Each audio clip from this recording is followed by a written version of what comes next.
Hello everyone, welcome to today's video.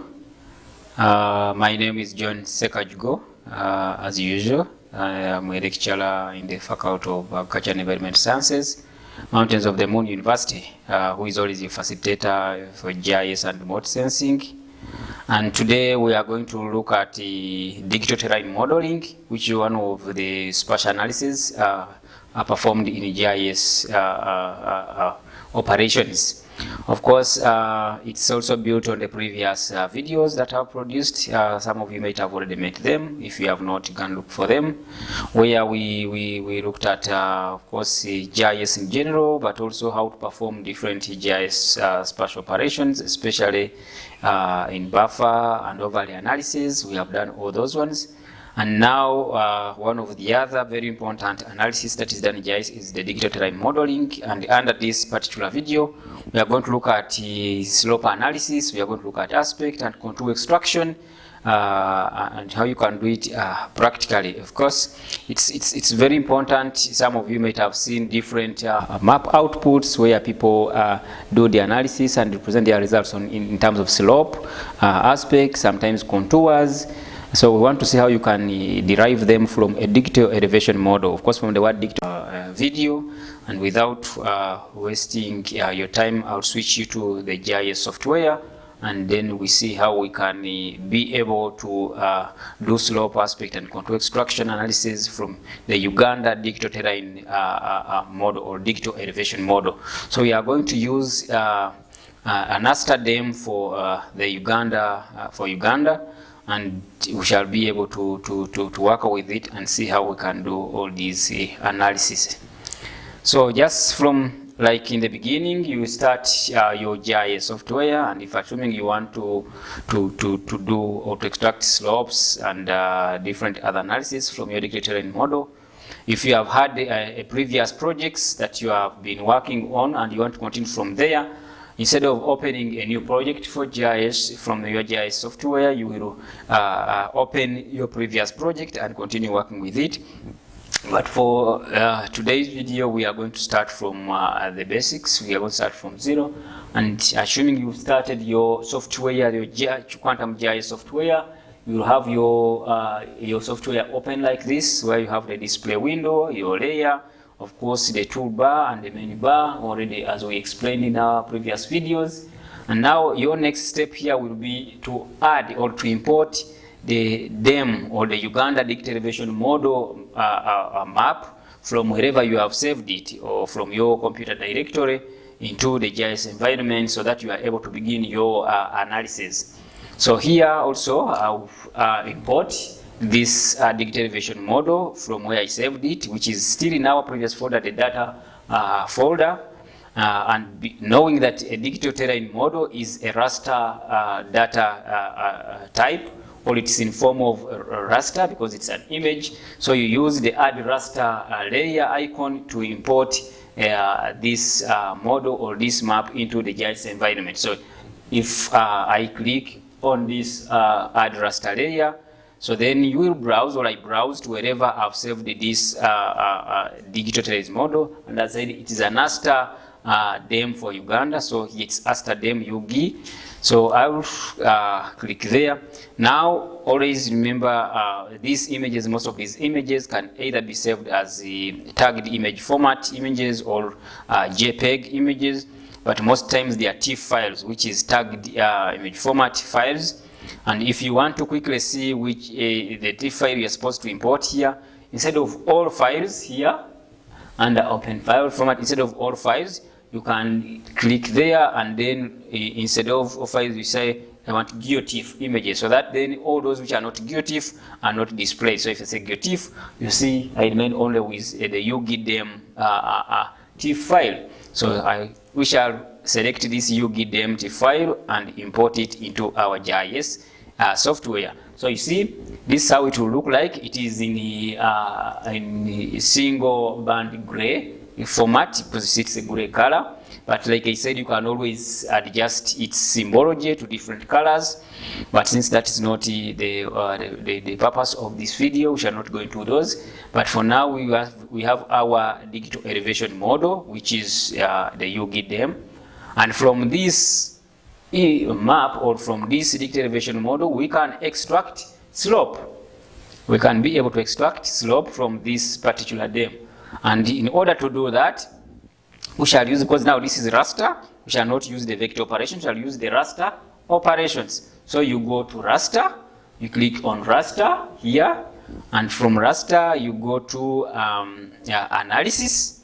So if we go to analysis, the first thing we shall do is, for example, slope. And if you want slope, you click on slope. And now the input is UGDEM, the band is single band 3, and the next thing will be to save your slope map. So you select here, or click on these 3 dots at the extreme in order to save it to your computer or your directory, wherever it is. But here I'll not save it, I'll leave it to be saved under temporary folder. So you just click on run once you have selected that particular DEM. You have to make sure that the input layer is the UGDEM in this particular case. But in your case, assuming you are working on different things and you are working with a different DEM, ensure that your DEM layer which you are working on, or your DEM layer of interest, is what is selected. So I will click on run, and then it will run and calculate the slope. So I see, depending on how powerful your machine is or how strong is your RAM, it may take time to finish. So it has finished, we close, and as you can see now we have a slope. We have our slope map. Now from the UGDEM we have now the slope map. So this is slope. It is in gray, but you can change its display so that you see different slopes. So, and we said in order to change the display or the symbology of any layer, we go under properties. So we shall click on slope layer, we select the slope layer, and then go to properties. So when we go to properties, instead of symbology, instead of single band gray, we are going to say single band pseudo color. So when we go to single band pseudo color, we can of course either select this, or we can change, since we want the lower to be the blue, because we know in the valleys we have water. So instead we shall select either table, so that we know, you see this table, lower is blue and the higher is red. So it will mean the highlands or the mountainous areas which are very steep will be red, and areas in the land will be blue. So I select table, and you see it has categorized under different classes, and I will say apply. So when I say apply, you can see now our slope map is in different colors, and where you see red are the highest slopes, and you can see here in the Rwenzori mountains, and you see that these are very mountainous areas. That's why you can see red kind of colors. And the lowlands here, for example, you see this is completely black, which is the water. So with that, you can be able now to differentiate and see which areas are very steep and which areas are very low. Okay, which one are valleys. For example, these are valleys that are feeding into the lake. Okay, for those who know, this is, I think, Nyamwamba, a river that also can feeding into the lake. Of course, as you can see, we have been able to generate a slope map from the UGDEM. The other thing we can do is the UGDEM also that is common is the hillshade analysis. We can be able to develop or to drive a hillshade from the digital elevation model. And we are going to do that also using the UGDEM and see how we can do or generate the hillshade from the digital elevation model for Uganda. So to get the hillshade also, now remember this is slope, so we are using the original UGDEM. We shall also go to raster operations, and then you go to analysis, and in analysis, instead of now slope, you go to hillshade. Why do you need the hillshade? The hillshade gives you a 3D view. So if you want to look at the 3-dimension part of a raster map, especially in this digital elevation model, you generate a hillshade, because the hillshade gives you a 3D view. You are able to see the slopes, you are able to see the valleys, the water channels, and the rest. So still here, our input layer is the UGDEM, and then we shall leave everything the way it is, and then click run. If you want to save it, you just look at, you see hillshade, and then on the 3 dots that are at the extreme right, you click there and then save. You see when you click save to temporary or save to file, you click on save to file and then you will save it wherever you want to save it. But for this purpose, we are not going to save it. I'm just going to leave it to be saved in the temporary folder and then all as a temporary layer. But I will just click now run and see how we get the hillshade. So it will run and later we shall see our hillshade map. Okay, so it has finished. So the next thing is, of course, here you don't see it because the slope map is on top, so it's covering the hillshade. So the best thing is now to put the hillshade on top of the slope map so that we are able to see it. So you see now we have a hillshade. So this is the hillshade map and it's a 3-dimension. If we zoom into the here areas, so you see, you are able to see the valleys, you are able to see the mountains and the lowlands. So this is a hillshade for Uganda. So you can use slope also to really calculate hillshade, which is a 3-dimension view of the digital elevation model. Now, the other, of course, you've seen, I said you shall look at the hillshade, we have looked at the slope. Now also the aspect. How do you calculate the aspect from the digital elevation model also? It is always the same operation still. While highlighting the digital elevation model layer that we are dealing with, still you will go to the raster and then analysis. And from analysis now you will go and select aspect. You see aspect. Now when you select aspect, the UGDM will still be the input layer. And then I will leave everything the way it is. And then click on run. So when I click on run, still we shall see the aspect map now calculated. Okay, so aspect, and once it is done, so when we close, we have now the aspect map, and the best thing we can do is to take it on top of the hillshade. So you see the aspect. So the aspect gives you, of course, the directional flow. As you can see now, you have the aspect, which gives you the orientation. You see how it looks like. So you can do several things with the hillshade, with the digital elevation model.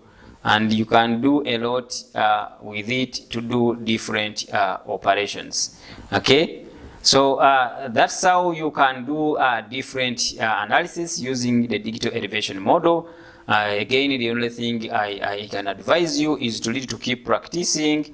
You have these digital elevation model maps. Some of them can be even found online. You download them and practice with them so that you are able to really work with them. And be able to change the view or the look of your map. For example, you have the hillshade, its color may not be appealing, and we can be able to display together when we have the digital elevation model behind it, so that this looks as an overlay. Okay, I'm going to do that. I'm going to demonstrate that, and whatever will come out, we shall use it in our next video to really create output maps. So for example, if you have the digital elevation model, we can change its symbology as we have always done into single band pseudo color, for example, and then maybe we can use either spectral. Okay, may not use spectral, but maybe we use tableau, and then be able to do that, analyze it. So if I unlock, you see you have the digital elevation model looking like this, very beautiful. And now here we can put now the hillshade. Okay, the hillshade is covering the digital elevation model. So if you want to bring the looks of the digital elevation model, we just have to change the transparency of the hillshade. And I said whatever you want to change on the layer, you go to its properties. So if you want to change the transparency of this hillshade, we go to its properties by right-clicking on it, properties, and now you see here instead of symbology, we click on transparency, and we can adjust the transparency to 50%, so that we are able, it's able to be a bit transparent. And then on 50%, we say, look, and then you see, now we can be able to see the digital elevation model behind the hillshade. As you can see, it looks beautiful. Okay, so that's how you can really change the looks and of your maps and be able to create very good outputs. With that, we want to end it at this, and I wish you very well. Thank you very much.